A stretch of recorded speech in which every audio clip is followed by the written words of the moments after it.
A nossa primeira entrevista do dia de hoje é com Ricardo Bender, diretor da empresa RDI Bender, que traz para o Brasil os conceitos modernos de proteção ao paciente. Fundamentalmente, é aquela ideia da medicina sem choque através de sistemas de proteção elétrica.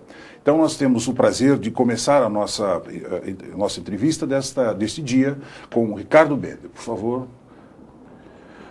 Bom, Celso, vamos falar um pouco então sobre segurança elétrica no ambiente paciente. Este é um assunto novo, com normas no Brasil, e que, felizmente, no Brasil, nós estamos tendo relativo sucesso na implementação desse sistema. Consiste em evitar, dentro da sala cirúrgica, dentro de uma UTI, que o paciente receba um pequeno choque elétrico, um choque elétrico que muitas vezes para nós, uma pilha, ela não daria um choque, mas no sistema invasivo já pode causar fibrilamento, pode causar queimaduras e pode causar interrupção no equipamento eletromédico. Esse é o fundamental. Cada vez mais os equipamentos estão ligados na tomada e ligados ao paciente. Essa é a nossa primeira preeleição em relação à segurança elétrica. Agora, da mesma forma como esses equipamentos produzem, eles também têm essa necessidade de serem monitorados para evitar os acidentes, né? Exatamente. O que aconteceu foi que a questão de 20, 30 anos atrás, na Europa, principalmente na Alemanha, começou a ter relatos de acidentes elétricos no ambiente paciente. Então montou-se um comitê de norma para estudar o que estava acontecendo. E verificou-se justamente isso. Cada vez mais o paciente estava sendo conectado à tomada. O que quer dizer isso? Quer dizer que você tem um equipamento elétrico ligado à tomada e um sensor ou alguma outra extremidade ligada ao paciente. E isso começou a gerar esses problemas de queimadura, problemas de fibrilamento nos pacientes. Estudou-se também por que isso acontecia? Porque o ambiente UTI, o ambiente sala cirúrgica, é muito agressivo para as partes elétricas. Ou seja, você tem líquidos, você tem, inclusive durante a asepsia, da limpeza da sala, você tem problemas químicos, produtos químicos que causam problemas nas tomadas, que causam deterioração do isolamento da parte elétrica nos equipamentos eletromédicos. O sangue, ele é altamente condutivo, sal, as infusões, os remédios são altamente condutivos. Então chegou-se à conclusão de se normatizar a parte elétrica destes ambientes para, primeiro, você não ter o acidente no paciente. Segundo, ou na equipe médica. Segundo, para você ter o perfeito funcionamento dos equipamentos eletromédicos. Ou seja, você não pode ter uma corrente elétrica passando pelo paciente, mas você não pode ter um dispositivo que desligaria esse equipamento de manutenção de vida, muitas vezes, durante um ato cirúrgico ou durante uma internação num leito de UTI. Quantos hospitais têm o sistema instalado, se a maioria efetivamente obedecem? Porque eu acho que o primeiro ponto seria deixar claro que existe um conjunto de normas que tornam obrigatório esse sistema no hospital, não é isso? Sim, exato.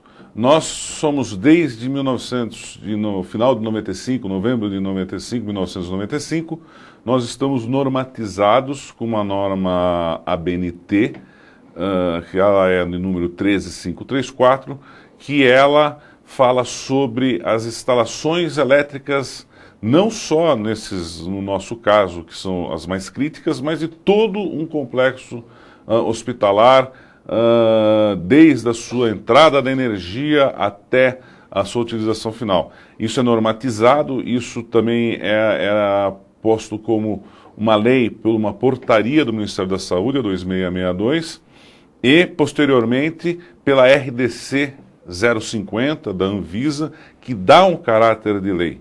Como nós estamos? Nós estamos desde 96 implantando esses sistemas. muitos hospitais, os hospitais de primeira linha, eles já utilizam esse sistema nesses últimos 10, 12 anos, alguns antes da norma. O sistema IT médico ele é constituído de um transformador de separação, que também tem uma norma de construção, nós construímos dentro dessa norma, é uma norma médica, que esse transformador não pode dar problema, que ele isola as salas cirúrgicas, vamos falar em salas cirúrgicas umas entre as outras e do resto do hospital. Ou seja, o que estará acontecendo na parte elétrica dentro daquela sala é lá dentro daquela sala, não tem nada a ver com as outras salas e nem nada a ver com o outro ambiente. É como se fosse um módulo independente dentro do isolado. Sistema elétrico. Esse sistema elétrico, dentro de uma sala cirúrgica, Celso, ele é isolado. Nós temos um transformador de separação para cada sala cirúrgica e o que vai acontecer eletricamente dentro da sala é só lá dentro daquela sala. Nada de outros ambientes do hospital ou de outras salas que prejudiquem. Por quê? Porque esse sistema, se você tem uma corrente passando, ela não vai ser perigosa ao paciente e ela não vai causar desligamento, como numa instalação normal acontece. Né? Em casa, você tem um sistema de proteção, por exemplo, para o chuveiro, dá uma corrente de fogo, o chuveiro desliga, você vai tomar um banho frio. Você não pode desligar um respirador, você não pode desligar um bisturi, você não pode desligar uma lâmpada, uma cirúrgica, uma luz cialítica, quer dizer. Então, mas os instrumentos nossos, que é o DSI, Dispositivo Supervisor de Isolamento, ele está vendo essa corrente passar. Seria como, assim, o médico está na cirurgia, ele está com luva, os enfermeiros todos, a equipe médica está com luva, eles estão isolados de parte elétrica. Quando eu estou falando, são pequenas correntes, muito pequenas correntes. Então, eles não sentem essas correntes. Né? Mas ela está passando. O nosso instrumento vê que ela existe, ela não é prejudicial na primeira instância, na primeira vez que ela aparece. Muitas vezes a equipe médica não percebe, mas você está eliminando aquele problema e a cirurgia transcorre normalmente.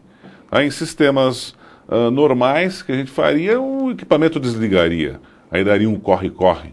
Quer dizer, você estaria criando um problema maior, porque você estaria interrompendo um procedimento cirúrgico. Né?